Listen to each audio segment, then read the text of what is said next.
But what's the link between all of this ideology and terrorism? Because some people say, yes, there is this extremist ideology, but it's only a small number, a little fringe, a radical fringe that falls into terrorism perhaps for other reasons.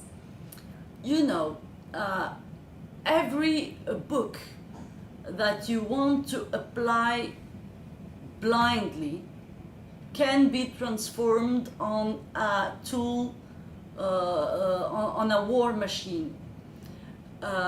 Sharp, my colleague who was killed, would always give even this example, you know, even a cuisine book, if you want to apply it by letter, you know, if you say... A cookbook. Yeah. If you put 2 spoons of sugar and not 3, you deserve being killed. Even a cookbook can be a war book. It depends on how we apply it.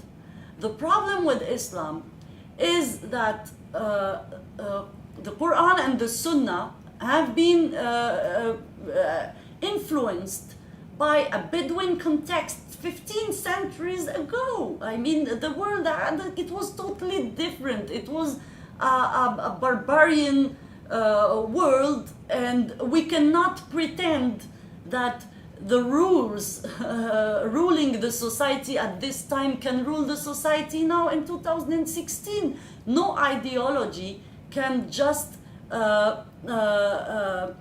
erase more than 1 millennium of civilization, you know. But is that the cause of terrorism, though? Those who think that the terrorism have nothing to do with Islam are ignorant. They haven't read Islam. They have no culture about the history of violence in Islam.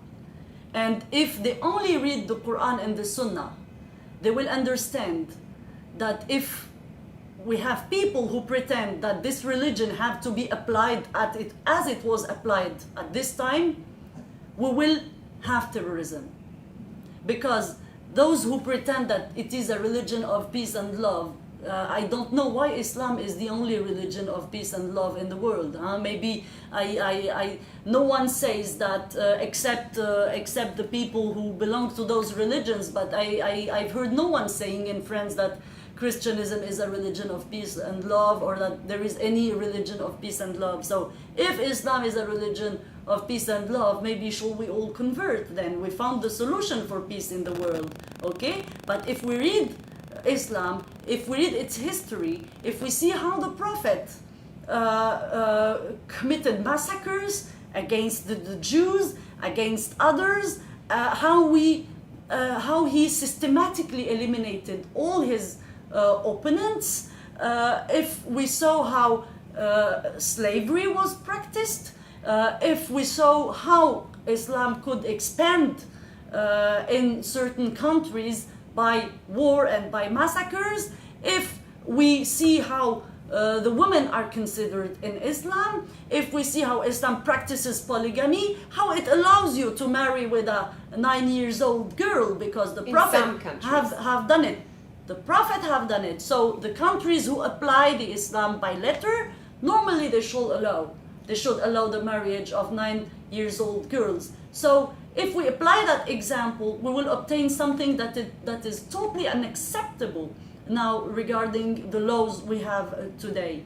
So the problem is not Islam how it was 15 centuries ago. The problem is this ambition that the Islamists have to apply it exactly how it was now in the 21st century. And as long as we have people who have that ambition, we will have terrorism. Because if we apply these rules, this reality of Islam 15 centuries ago, if we apply it today, this is exactly the definition of terrorism.